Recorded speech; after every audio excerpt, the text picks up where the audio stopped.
আসসালামু আলাইকুম রহমতুল্লাহ। প্রিয় দর্শক, আসছে পবিত্র ঈদুল আজহা। ঈদুল আজহা, ঈদুল ফিতরের মতোই কিন্তু আমরা সে আনন্দ নিয়ে উদযাপন করি। দুটো ঈদের আনন্দটা একটু ভিন্ন ভিন্ন থাকে।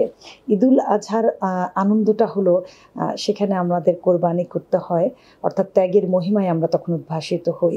এবং এই ত্যাগের মহিমাটা এরকম যে সবাইকে দেওয়ার পরও আমরা কিন্তু তখন খাবার দাবারটাকে আমরা খুব আনন্দ নিয়েই খাই। সারা বছরে কিন্তু আমরা রেড মিট, গরু বা খাসির মাংস খেয়ে থাকি, কিন্তু ঈদুল আজহা আসলে কিন্তু এই খাওয়াটা, গরুর মাংস বা খাসির মাংস, ভেড়ার মাংস, এই খাবারগুলো একটা ডিফারেন্ট আমেজ তৈরি করে।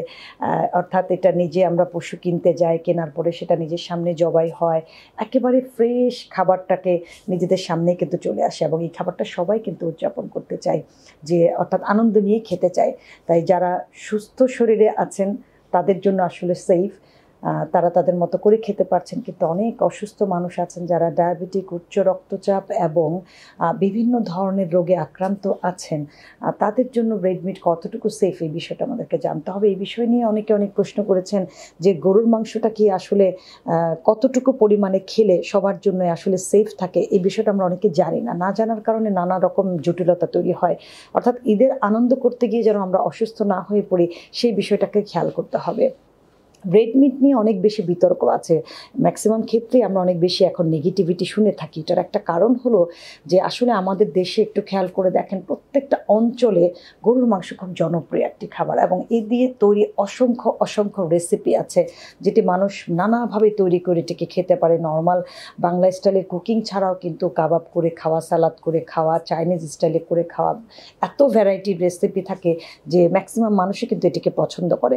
পছন্দের জিনিসও কিন্তু আপনাকে একটা নির্দিষ্ট পরিমাণে খেতে হবে। যখনই আপনি আপনার পছন্দের খাবারটাকে পরিমাণের চেয়ে বেশি খাবেন, শরীরের রিকোয়ারমেন্টস থেকে বেশি খাবেন, তখনই সেটি আপনার হেলথ হ্যাজার্ড হিসেবে কাজ করে থাকে। সো ম্যাক্সিমাম মানুষ গরুর মাংসের অ্যাগেনিস্টে কথা বলে, কিন্তু আমি মনে করি যে গরুর মাংস খুবই খুবই পুষ্টিকর একটি খাবার, যে খাবারের মধ্যে রিচ অ্যামাউন্ট অফ প্রোটিন আছে, গুড ফ্যাট, ব্যাড ফ্যাট, সব ফ্যাট আছে এবং প্রচুর ভিটামিন এবং মিনারেলসের সমারোহ থাকে। আমরা যেমন অনেকে আছে রক্তশূন্যতায় ভুগে থাকি, প্রচুর পরিমাণে আয়রন এই গরুর মাংস থেকে আপনি পেয়ে যাচ্ছেন। উচ্চমানের প্রোটিন এখানে থাকে, ফার্স্ট ক্লাস আয়রন এখানে, ফার্স্ট ক্লাস প্রোটিন আপনি এখান থেকে পাচ্ছেন। অর্থাৎ একজন মানুষ 90 থেকে 120 গ্রাম যদি তার রেগুলার খাদ্য তালিকার মধ্যে রাখেন, এটি তার জন্য তেমন কোনো ক্ষতিকর নয়।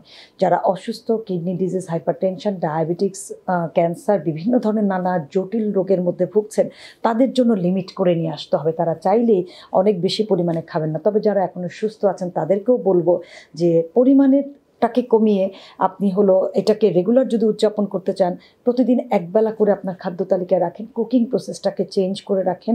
যেহেতু গরুর মাংস দেখা গেছে কনস্টিপেশন বাড়ায়, অর্থাৎ যাদের কনস্টিপেশনের সমস্যা আছে, গ্যাসের সমস্যা আছে, এটি বাড়িয়ে দেয়। সো তারা এটাকে লিমিট করে খেতে হবে। গরুর মাংসের সাথে যখন আপনি টক দই বা সালাদ এবং কুকিং প্রসেসটা চেঞ্জ করে দিবেন, তখন কিন্তু এটি আপনার জন্য হেলদি হয়ে যাবে। তাই এই পবিত্র ঈদুল আজহাকে আমরা উদযাপন করি, কিন্তু অতিরিক্ত খেয়ে যেন আমরা অসুস্থ হয়ে না যাই, সেই বিষয়টি আমাদেরকে খেয়াল রাখতে হবে।